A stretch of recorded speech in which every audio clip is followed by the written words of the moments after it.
pro and con. Okay, always advantages, disadvantages. Right? Or in this case, it's not advantages and disadvantages. Your discussion here is capitalize and not capitalize. Okay, so I use adjoining words like this. However, okay, should the ITA fail to meet asset recognition, comma, then what is this? Fail to meet asset recognition, then under IAS38 accounting policies, comma, changes in estimates and errors, right, shall apply. Stop. You see the scenario now? So first one, recognize as asset. What should I do? Now, doesn't qualify. Means in the first place, I make an error already. So I tell them, right, under IAS8, straight away, right? So you don't have to explain to them, okay, changes in accounting policy must fulfill the following conditions, right? Changes in estimates, this is what I do prospective. Error, this is what I do. No, don't tell them that, right? You go straight to the one which is relevant. What is relevant? Error, okay? Under IAS8, right? Any error shall be applied based on the retrospective application, where if the error affects prior years, okay, the opening retained earnings shall be adjusted. Okay, a comparative figure must be presented, okay, for better comparison by financial user. Stop. So what is this? This statement of figure. This statement is what?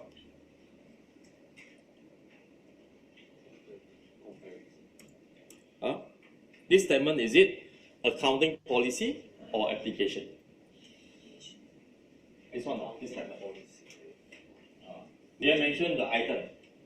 They mention the treatment specifically. No, this is accounting policy. Not accounting principle. Oh gosh. Gosh, I was looking at you, then my mind go blank. Just give me that blank look.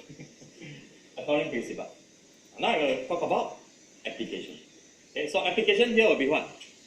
So it doesn't meet. So 20x7 is wrong, right? Okay, since it was such that ITA does not meet the asset recognition. Okay. The 20x7 treatment of capitalizing ITA shall be treated as an error. Okay. Thus, the opening retained earnings of what's the name of the company? Skizzer, right? Shall be adjusted by the initial payment for development expenditure. Okay. Right, to correct the error. Okay, so did I mention it's an error? Right, how do you treat the error? Yes, go to the first year, opening return earnings, write off everything. Okay, then I just add on again, subsequent stage payments okay, shall continue to be expensed to the respective year's profit or loss.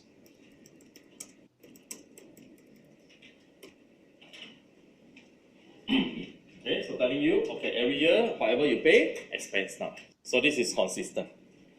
Alright, can. And did I answer the question correctly? Yes, I did.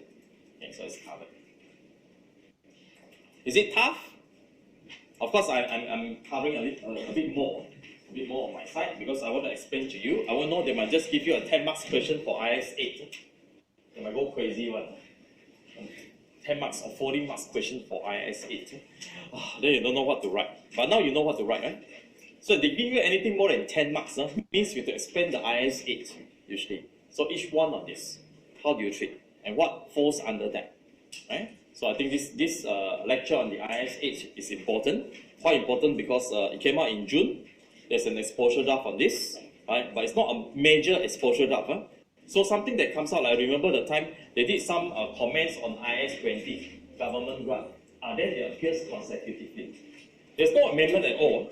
There's just some comment on it. Okay, then it keep on coming out until the thing is no longer hot, right? Then it slow down. Okay, it slow down. Okay, can see? Sorry, I blocked your view. Okay, are we done? Yes, we're done. Alright, we're done. Then can I move on to the provision part? Okay, so let's go a bit faster. Alright. Oh, I've been dragged. Okay, I've been dragged with this. Provision is in the which note? No.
Because I realized that this one, when I save it now, something changed. Okay, can I just go to that part? Close. Very close. So it's the provision fund. Yeah, I think it should be this one. Same. Okay.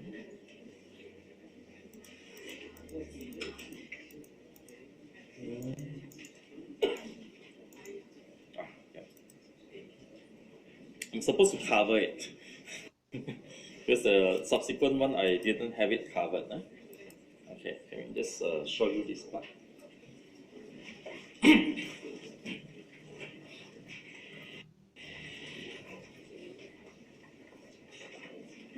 Okay, this is just a quick note on how to treat contingent liabilities and contingent assets. Okay.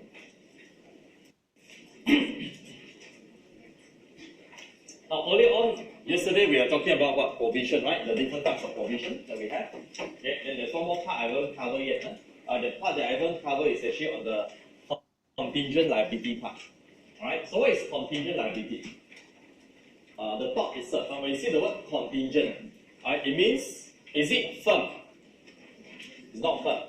Okay, it means we have to rank a bit of probability of all the liabilities, what is the probability of me paying the liability. So these are the few rankings that you need to know. The first ranking that we have is what? More than 95%. Okay, then they usually use this term. It's called virtually certain. Alright, I think you have it in the mind map. Just that your mind map wasn't as like what I have, so I just want to open up one by one. The table is there, just to give you an idea. So virtually certain means to say there's higher than 95% chance I will be paying or I'll be receiving, depending on whether it's asset or liability, right? So liability is what I'm gonna pay. Okay, so if 95% I will pay, do I recognize? Yes, this is treated as provision. Okay, then if 95% I'll be collecting, right? Do I recognize or not?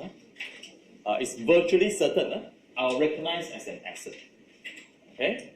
So what type of situation will you recognize this asset? Because usually in the exam they will play a trick with you. So I'll explain the trick to you later. Then we try the question. Okay. The trick will be you insured for fire. Let's say you pay insurance. You bought insurance for fire. Then every year you pay a premium. You expense your premium.